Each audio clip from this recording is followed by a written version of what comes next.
The program, sort of the outline of the program, it's like a book club, but with games instead of books. Because of all the sort of misconceptions around video games and society at large still having some trouble seeing them as an artistic medium on par with books or film, I came up with these sort of 5 C's to describe the enrichment that video games can bring to people's lives outside of just buying them and playing them. I've started coming to the Game Curious program from the very first one. I met all these, really cool people that I'm still in contact with, and it's a great way to meet awesome people. It's really been sort of an experience. The amount of ways you can sort of inspire making a game was totally new to me and stuff like that.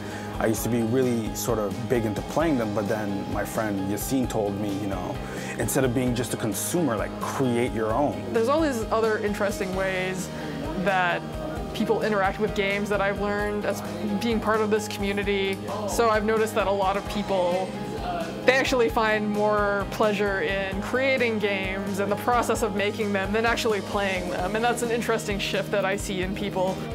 And that's sort of what the make sessions tap into. If you're someone who really likes to write, maybe you don't necessarily want to make games, but you want to write about games, and you have a real interest in having a review blog and just putting your opinions on games out there.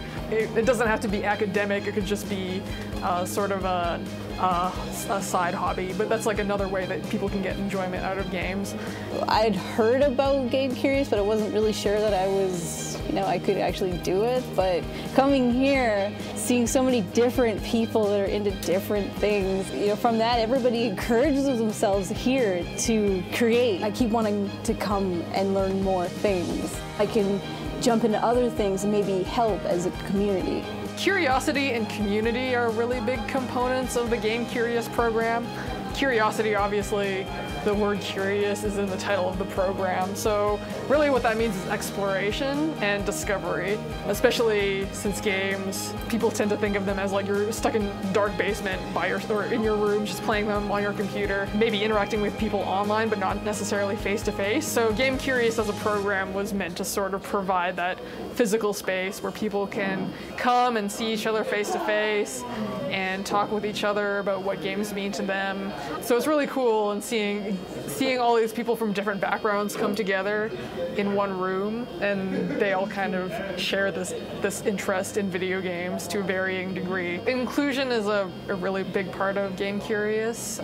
Inclusion and diversity, and those are words that people can kind of just slap on anything, and they don't necessarily mean anything unless you take action to make sure that it happens. I love to play games. I guess I would call myself a gamer, and I guess I wanted to find out, how to make games because I already do Photoshop and all that art stuff. So I guess it would be something cool to learn. And then when I came here, they said there's easier solutions that you can do. The Game Curious programs typically run in 6-week blocks. Once a week, the participants come in and they play the games. So the first 6 weeks are the play sessions, and then the second 6 weeks are the make sessions. And so that's kind of the book club idea, and then the other half is the actual technical nitty-gritty making a game component. When I actually tried making games 10 years ago, it was ridiculous. I couldn't do it. I'm not a programmer. I like designing. Now I can make a game because I know how to do it in a day. And when I first tried, it took me a year, right?